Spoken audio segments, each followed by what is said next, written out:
Welcome to another deep dive. Today we're going to be looking at some really cool research. Mm. It's about the concept universe, at least that's what they call it, Right. inside large language models or LLMs. Yeah.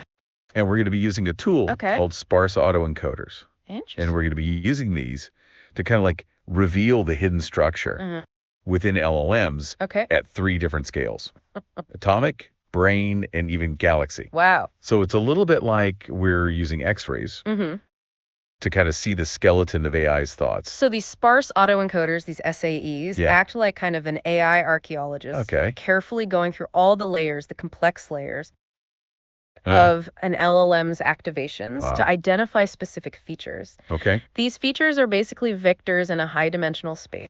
Okay. And we think that these represent the core concepts Right. that the LLM has learned. So rather than looking at like the words Right. the LLM produces, Exactly. we're looking at like the building blocks Yeah, the underlying building blocks of its understanding. of its understanding. And the really interesting thing is that Mhm. what researchers are finding is these Mhm. features, they're not just randomly scattered, they're actually organized in a very surprisingly structured way. Okay, so like how? So at the most basic level, what you might call the atomic scale, Okay. they're finding these geometric patterns. And they're calling them crystals. Crystals.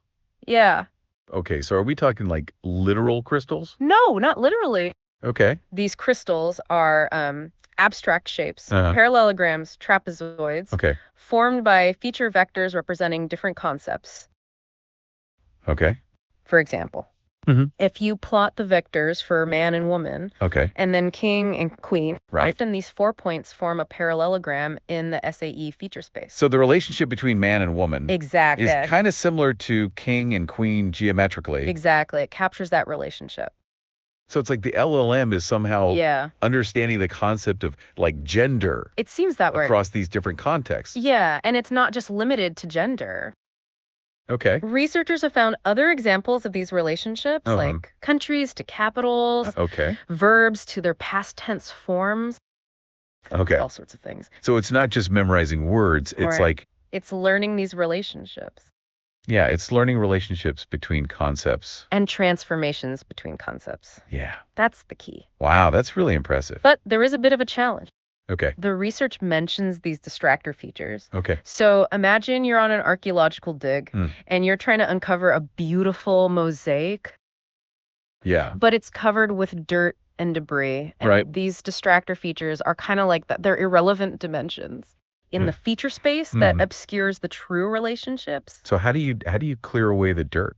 So they use a technique called linear discriminant analysis, or okay. LDA. Right. And you can think of it as a filter separating the signal from the noise. Okay. LDA helps identify the dimensions that are most relevant to the relationships, allowing those crystal structures to really emerge. Okay, so we've uncovered these crystals at the atomic level, but then there's also like larger structures, right? Yes, exactly. Yeah.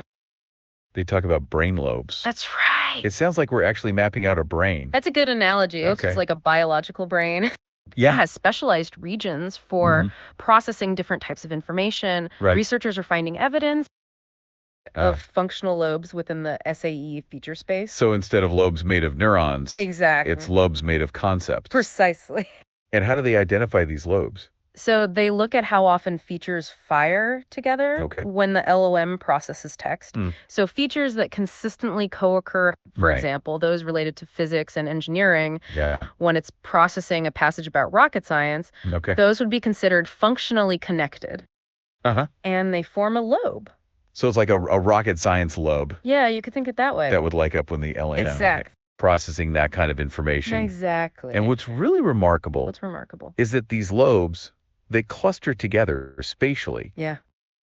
It's not just that they're firing together, but they're also near each other. That's right. In the LLM's internal representation. That is the intriguing finding. Yeah. So the LLM might be forming like an internal cognitive map. It seems that way. Where related concepts are grouped together. And they've actually identified specific lobes, like a code math lobe. That's very active when the LLM processes code or math. Okay, so like how certain are we? Yeah. That this clustering is like not just a coincidence. So they've done statistical analysis. It's not random. It's a genuine pattern. Wow. Indicative of some underlying structure. So this is really suggesting that the way LLMs organize information might be more similar to our brains It's possible than we originally thought. Yeah. This is all really fascinating stuff. It is. But we've only explored 2 scales so far. Out of 3. We need to zoom out to the galaxy scale. The big picture. What's happening at that level? So at the galaxy scale, we're looking at the shape of the entire SAE feature point cloud. Okay. All the concepts the LLM has learned represented as points in this high dimensional space. So I imagine it's like a chaotic cloud of concepts. You might think so, right? A formless nebula of information. Right. But here's the thing. Okay. It's not random. Oh, okay. It has a specific shape, and that shape is dictated by a power law. A power law. Yes. Like the ones that govern earthquakes. Oh, wow. In city sizes. I'm sensing a theme here. There you go. Okay, so these power laws show up in all these complex systems. It seems like the LLM's concept universe. Yeah. No exception. So it's like some dimensions are more important. It suggests that some dimensions are far more significant than others. And maybe that's how the LLM prioritizes information. Yeah, indicating how it prioritizes information. Oh, how? And the power law shape isn't the only thing. Okay. They also looked at something called clustering entropy. Clustering entropy. Yeah, it measures how tightly features are grouped together. So low entropy means they're tightly packed. High entropy means they're more spread out. Disorganized. And what they found, because at the middle layers of the LLM exhibit the lowest clustering entropy. So it's like So these middle layers are like a bottleneck. You could think of it that way. Where they're compressing the information. Organizing it. Yeah, into more distinct clusters. Like it's distilling the raw data. Yeah, it's a good way to put it. Into more abstract knowledge. And they dug even deeper into the structure of this point cloud using principal component analysis, or PCA. PCA? Yeah. Okay, so... And PCA is a way of finding the most important dimensions. Okay. In a data set. Figuring out which directions explain the most variation. So it's like finding the main axis. Exactly. Of this concept. Dimensions that matter most. Right. And by assigning a PCA score to each feature, indicating where it lies in terms of these principal components, they uncovered a surprising pattern. What was that? The PCA scores seem to be related to how often a feature is activated. So features that are used more often have different PCA scores than the ones that are used less often. Which suggests a potential connection between the importance of a feature and its location. Within the LLM's representation of knowledge. This is like watching the LLM think in slow motion. It's fascinating. It's carving up the world into these crystals, lobes. And galaxies of concepts. We've only just begun to scratch the surface. Yeah. There's so much more to uncover and understand. These LLMs. Definitely. Who knows what other patterns we'll find as we probe deeper. Well, we'll have to wait for part 2 to find out. But for now, we'll leave our listeners with that thought-provoking cliffhanger. Welcome back to our deep dive. Last time we uncovered some pretty wild patterns. Crystals, lobes. Right. And even this galaxy-shaped point cloud. It's like they create these mini universes of knowledge. With their own laws and structure. But we're learning so much about how these AI systems learn and represent information. Like we're finally peeking.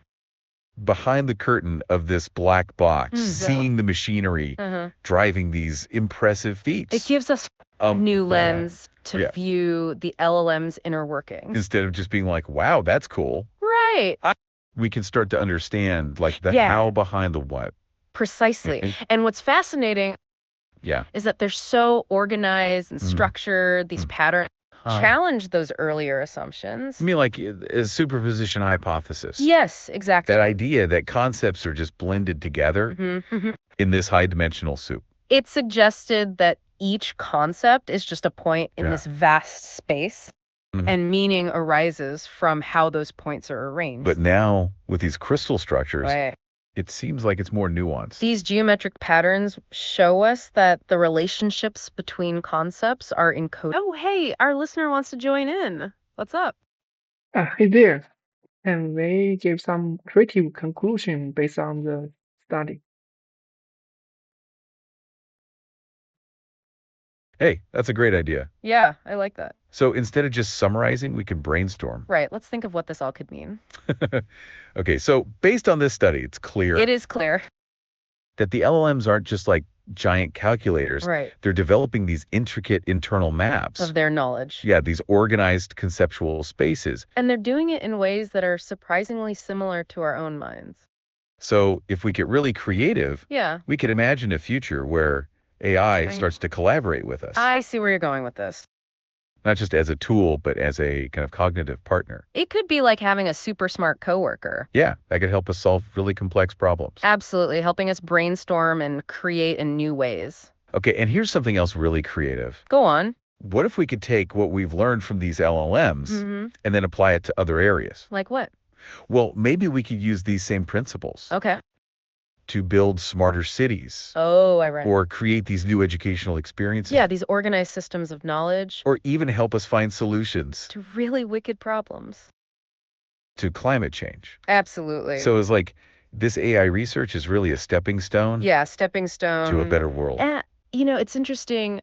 What is? This study kind of challenges those earlier assumptions. You mean like the superposition hypothesis? Yes, exactly. That idea that concepts are just blended together in the slide dimension. Oh yeah, let's hear it. Can we, from the research perspective, do the creative thinking?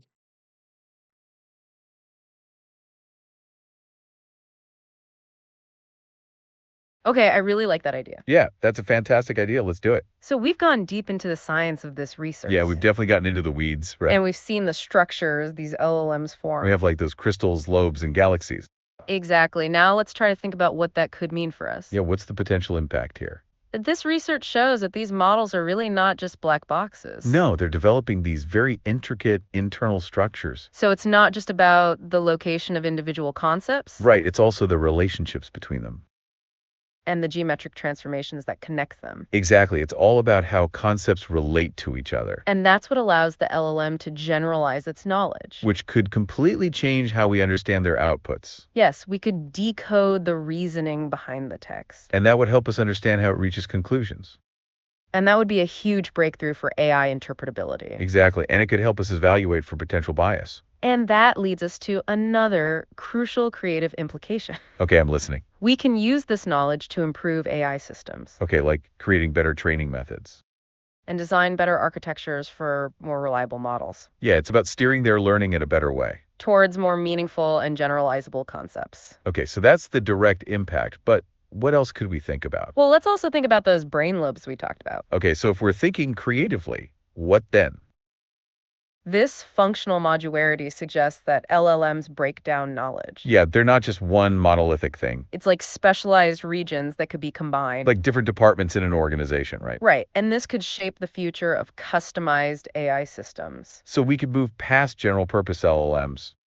And create more focused and efficient tools. Okay, so now the far out creative implications. Yeah, let's go big. What about those power laws at the galaxy scale? Well, it seems LLMs are tapping into fundamental principles. Like those we see in complex systems in nature. Exactly. It's like they're mirroring patterns in the world. Which means that the knowledge we're gaining here... Yeah, it might not just apply to LLMs. It could help us understand other complex systems as well. It's like unlocking these patterns is the key. It's a window into the nature of intelligence itself. And creatively, that could lead to so much more. Right, so let's step back and think bigger picture. It's clear that LLMs aren't just giant calculators. No, they're creating these organized spaces of knowledge. And they're doing it in ways that are similar to our minds. So if we really get creative, we could think of LLMs as potential partners, not just tools. Right, cognitive partners that help us solve problems. Yeah, collaborating on a much deeper level. And maybe, just maybe, we could apply... Oh, go for it. Can we edit this relationship based on the SAE?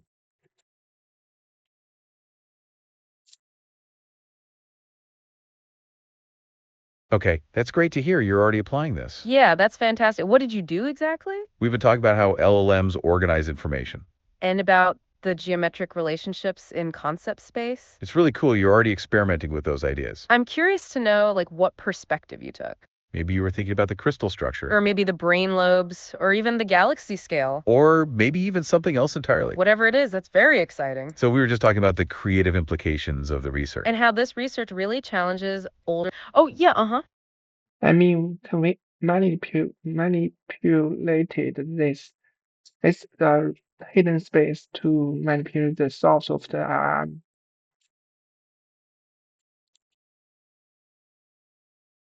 Wow, okay, that's a really interesting way to put it. Yeah, it sounds like you're seeing a deeper connection. So you're not just talking about the surface level. It's like you're hinting at the underlying mechanisms of the model. And how they might be influenced.